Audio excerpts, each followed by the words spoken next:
সংসারের মতো মনে হলো তার, সেই বালুর ঘর যেমন একসময় সাগরের জল এসে ভেঙে দিয়ে হারিয়ে যেত, ঠিক তেমন একটা সময় তার অস্তিত্ব হারিয়ে যাবে এই বাড়ি থেকে। ভেতর থেকে একটা তপ্ত শ্বাস বেরিয়ে এলো, না আর এসব নিয়ে ভাববে না। একটা বছর দেখতে দেখতে কেটে যাবে, তবে এই একটা বছর নির্ঝর চৌধুরী সারা জীবন মনে রাখবে, সেই ব্যবস্থা সে করবে। এ কি বৌমনি, তুমি এখানে কি করছো?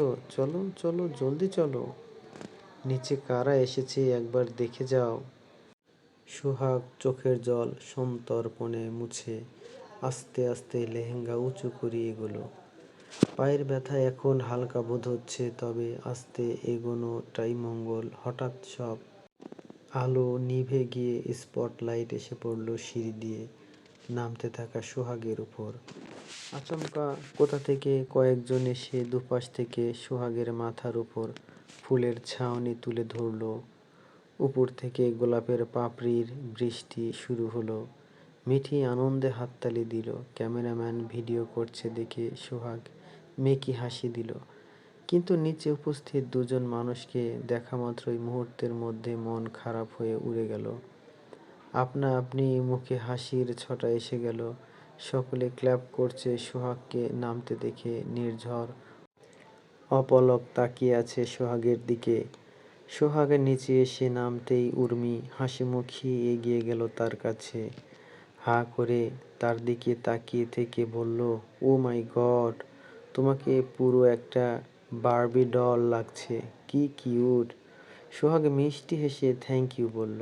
তার নজর সবাইকে ভেদ করে বাবা মায়ের উপরেই স্থির। ওনাদের কাছে যেতে যাবে তার আগেই মিসেস চৌধুরী কোথা থেকে সামনে এসে হাজির হলেন। সকলের দিকে মিষ্টি করে তাকিয়ে সোহাগের হাত ধরে বসার জায়গায় নিয়ে আসতে লাগলেন। মুখে নরম হাসি থাকলেও হাতের জোরটা বেশ শক্ত করে ধরেছিলেন। সোহাগ দাঁতে দাঁত চেপে সহ্য করল, পায়েও লাগছে তার। মিসেস চৌধুরী সোহাগকে বসিয়ে ওর দিকে তাকিয়ে নিচু স্বরে বললেন, খবরদার সকলের সামনে আমাদের প্রেস্টিজ লো করবে না। আগে আমাদের গেস্টদের অ্যাটেন্ড করবে, দেন তোমার ওই থার্ড ক্লাস বাবা মায়ের সাথে কথা বলো। যদি আপনার কথা মেনে না চলি। সোহাগের চোখে চোখ রেখে বলা কথাটায় মিসেস চৌধুরী একটু ঘাবড়ে গেলেন। সকালের কাণ্ডগুলো চোখের সামনে ভেসে উঠল। এই মেয়ে ঠিক কতটা শয়তান সেটা বুঝতে ওনার বাকি নেই। এর মাঝেই কয়েকজন গেস্ট এলেন গিফট হাতে সোহাগের সাথে কথা বলতে। সোহাগ হাসি মুখে তাদের আপ্যায়ন করল। সকলকে বলল, প্লিজ খেয়ে যাবেন। সকলে সোহাগের আন্তরিকতায় মুগ্ধ। কেউ কেউ এসে ছবি তুলছে। ফটোগ্রাফারের ডিমান্ড কিছু আছেই, যেহেতু তারা নিজেরা স্পন্সর করেছে। সোহাগ সেই মতো কিছু পোজ দিল। সোহাগ অনেকক্ষণ ধরে হাঁপিয়ে উঠছে। তার বাবা মাকে দেখল দূরে বড় মার সাথে কথা বলছে। মিঠিকে আশেপাশে খুঁজল। উর্মি খানিকটা দূরে ছিল, তাই ওকেই ডাকলো কাছে। উর্মি শোনা মাত্রই এগিয়ে এলো। তোমার মা বাপিকে একটু ডেকে দাও না দিদি ভাই, আমার খুব কথা বলতে ইচ্ছে করছে। কথাটা বলতে গিয়ে গলায় কান্না জড়িয়ে এলো। মুখ চেপে ধরল সোহাগ। এক্ষুনি কেঁদে ফেলবে মেয়েটা।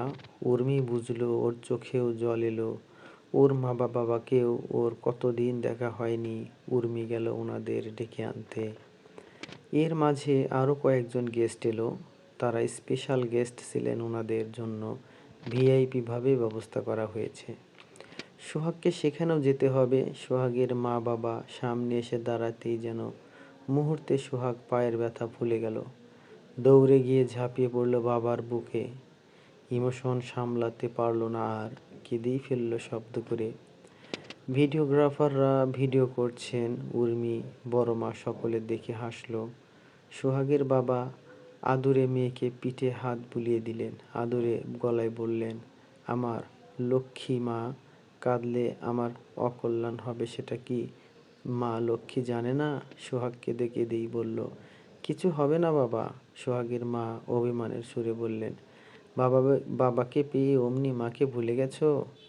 সোহাগ কাদার মাঝেই হেসে ফেলল। বাবার বুক ছেড়ে মাকে জড়িয়ে ধরল। জয়াদেবী মেয়ের কপাল টেনে চুমু খেলেন। দেখাচ্ছে আমার মেয়েকে একদম রাজরানীর মতো। সোহাগ এদিক ওদিক তাকিয়ে বলল, দিদি আসেনি মা? রিসিপশনে মুহূর্তেই বিমলবাবুর মুখটা গম্ভীর হয়ে উঠল। উনি মেয়ের মাথায় হাত বুলিয়ে গম্ভীর স্বরে বললেন, আছে মা, তোমাকে এত চিন্তা করতে হবে না, সব ঠিক। এতক্ষণ নির্ঝরকে কোথাও দেখেনি সোহাগ। হঠাৎ কোথা থেকে কয়েকজন আত্মীয় স্বজনকে সঙ্গে নিয়ে হাজির হলো।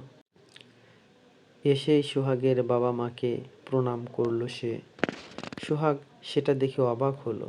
সোহাগের বাবা মাও খানিক হলো পরবর্তীতে আশীর্বাদ করল সুখী হও বলে। সোহাগ এবার দেখলো নির্ঝরের পাশে যারা দাঁড়িয়ে তারা ওর পরিচিত, সোহাগেরই পাড়ার প্রতিবেশী এনারা। হাঁ করে ওনার চারদিক দেখতে ব্যস্ত। এত এত লাইট দেখে চোখ ধাঁধিয়ে যাচ্ছে যেন। নির্ঝর ওনাদের উদ্দেশ্যে বলল, আরে আন্টি, আপনারা আমাদের স্পেশাল গেস্ট, যান কথা বলুন আপনাদের মেয়ের সাথে। আফটার অল ওকে নিয়ে আপনাদের অনেক চিন্তা। ওনারা বড় বড় চোখ করে সব দিক দেখে এবার সোহাগের দিকে তাকিয়ে হা হয়ে গেল।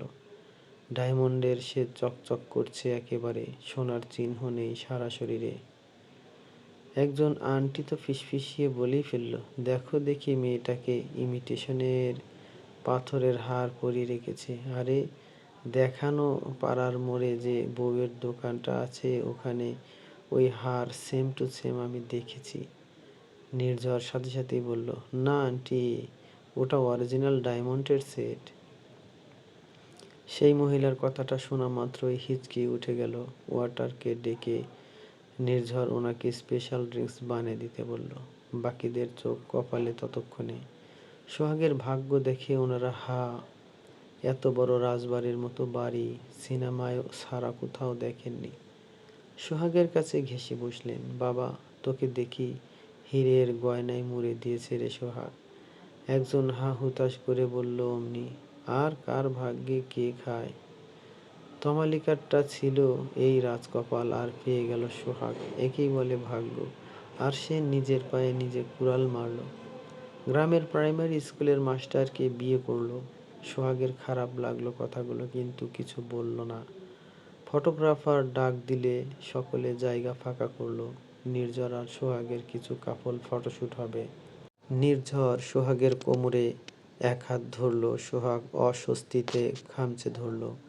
এক্সটেনশন করে দিয়েছে মেকআপ আর্টিস্ট, তাই নির্ঝরের খোঁচা লাগতেই জ্বলে উঠল যেন হাতটা।